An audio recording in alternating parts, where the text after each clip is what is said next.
Ош-Бишкек жолунун Сосновка постуна жакын жерде үрөө учкан жол кырсыгы катталды. Анда Lexus менен Эстима бетме-бет кагышкан. Көбөлөрдүн айтуусунда Эстиманын алдында жүргүнчү болуп бараткан адам кысылып араң чыгарылды. Lexustун ичинде дагы жаш балдар болгону айтылууда. Милиция кызматкерлерине алкыш. Милиция кызматкерлери ата бала сууга түшүп чөгүп бараткан жеринен куткарып калышты. Мурдагы Бишкектин мэри камалганы эсиңизде болсо керек, дээрлик 3 миллион сомду мамлекетке төлөп, убактылуу кармоочу жайдан бошотулду. Ушулар жана башка жаңылыктар түрмөгө видеонун астындагы өйдө караган бармакчаны албетте басып коюңуз. Ошондо гана сиздер Кыргызстандын жана башка өлкөлөрдө болуп жаткан акыркы жаңылыктардан кабардар болуп турасыздар.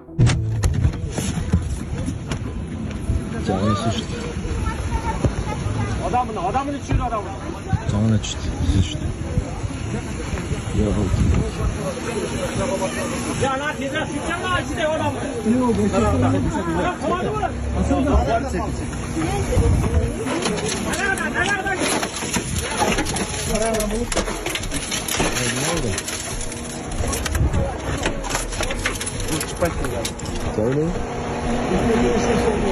İşte ıslık olan akıyor. Var жақсы. Жақсы. Милиция кызматкерлери каналга түшүп кетип чөгүп бара жаткан унадан ата баланы куткарышты. Жайыл районунун милиция кызматкерлери Сосновка айылында чөгүп бара жаткан унадан ата баланы куткарып калышты. Бул тууралуу Үчөө облустук ички иштер башкы башкармалыгы билдирди. Ведомстводон билдиришкендей, жол кырсыгы 18-июлга караган түнү Жайыл районунун Сосновка айылында болгон. Түнкү саат 12:00 чамасында Бишкек шаарынын 1988-жылы туулган Жаран унаны башкара албай калган. Натыйжада уна жолдон чыгып, агымы катуу болгон каналга түшүп кеткен. Унанын ичинде айдоочу жана анын жашы 7 элек уулу болгон. Ошол учурда жакын жерде Жайыл райондук ички иштер бөлүмүнүн кызматкерлери, милициянын майорлору Ерман Сасыков жана Нурлан Бийбосунов нөмөттө болушкан. Алар чөгүп бараткан унаны көргөндө дароо жардам көрсөтүүгө киришкен. Милиция кызматкерлери сууга кирип баланы, андан соң айдоочуну унадан чыгарышкан. Өз убагында көрүлгөн чаралардын аркасында кырсыктан куткарылып калган деп билдирди ички иштер башкы башкармалыгы. Кийинчерээк айдоочу Жайыл ипке келип, милиция кызматкерлерине жардам көрсөткөндүгү үчүн мыйзамсыз соодага каршы рейд. Бишкек мэриясы Ош базарындагы мыйзамсыз соодага каршы рейдтерди улантууда. Бүгүн 18-июль күнү Бишкек шаарынын мэри Айбек Жоңшалиевдин тапшырмасы менен муниципалдык инспекциянын кызматкерлери Ош базарында мыйзамсыз соода кылган жарандарга каршы рейд өткөрүштү. Бул тууралуу муниципалдык инспекциянын расмий баракчасы кабарлады. Давай штаб белгиланды. Мурдагы вице-мэр Жамалбек Ырсалиев эркиндикке чыкты. Бишкектин мурунку вице-мэри мамлекетке келтирилген дээрлик 3 миллион сомду төлөп, убактылуу кармоочу жайдан чыкты. Жамалбек Ырсалиев күнөөсүн толугу менен моюнга алганын УКМК билдирди. Ал бүгүн кылмышка айыпталып жаткан шериги менен бирге эч жакка кетпөө арызын жазып, камактан бошотулган. Эске салсак, Ырсалиев Жаран менен чогуу Тоңуч Кичи районундагы номер 36-турак жайдын жанында 6 жыл бою жеңил типтеги төрөт, коммерциялык объект жана 5 жакын балдар аттракционун органдардын уруксаты жок эле иштетип келген үчүн кармалган. Мындан мамлекетке 2 миллион 979 миң 889 сом зыян келтирилгени айтылган эле. Саламатсыздарбы, урматтуу кыргыз элим. Мен Кудайбердиев Абдынурдун апасы болом. Атым Зинат. Биз сиздерге чыгып жатканыбыздын себеби балама чоң операция керек болуп жатат. Кулагы укпайт, бир кулагыбыз такыр эле жок. Балам 6 жашар болуп калды. Эч кандай сөздү сүйлөбөйт. Баламдын апа деп сүйлөгөн сөзүн уккум келет ушул күнгө чейин. Кудайым пешенесине жазган экен, ушул эл арасында сүйлөп кетсе экен деген үмүтүм бар. Жардам бериңиздер кыргыз элим. Кайдыгер карабаңыздар. Врачтар менен сүйлөштүк. Врачтар үмүт берип жатат. Операциядан кийин баланын развитиясы өсүп сүйлөйт дейт. Себепчи болуп жардам бериңиздер. 5 сом 10 сом болсо да кайдыгер карабаңыздар кыргыз элим. Бизден кайтпаса да Алладан кайтсын сиздерге. Аллахым разы болсун сиздерге. Себепчи болуңуздар, кайдыгер карабаңыздар кыргыз элим. Биздин реквизит номерлер бардыгы өзүмө караштуу 0333 Зинат деп чыгат. Россия өлкөсүнөн котором дегендерге 3798 Урунбек деп чыгат. кайдыгер карабаңыздар, кыргыз элим, жардам бериңиздер. Мияка каналға машина түсіп кетті, мияка келіп тақалып қалдым мосттан. Судан кетіп барады.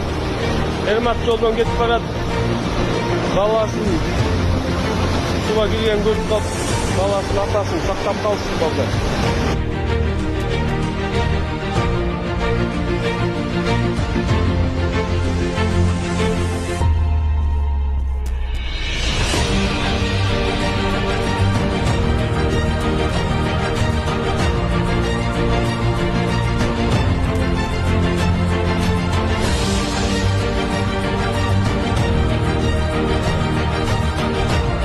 Бишкек шаарынан Бухара өзүм айылыма бараткам.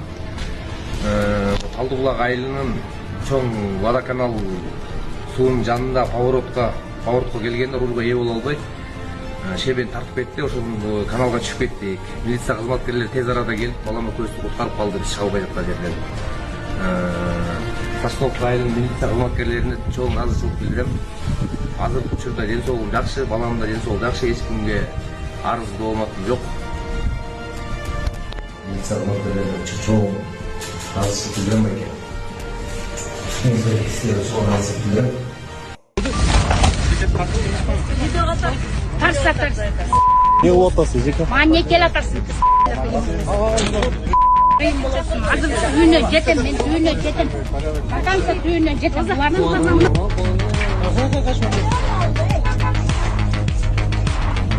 Не қыласың? Қиынмын, не? Қиынмын, не қыласың? Бишкек шаарынын мэриясынын муниципалдык инспекция тарабынан башаламан содага каршы иш-чара уланууда.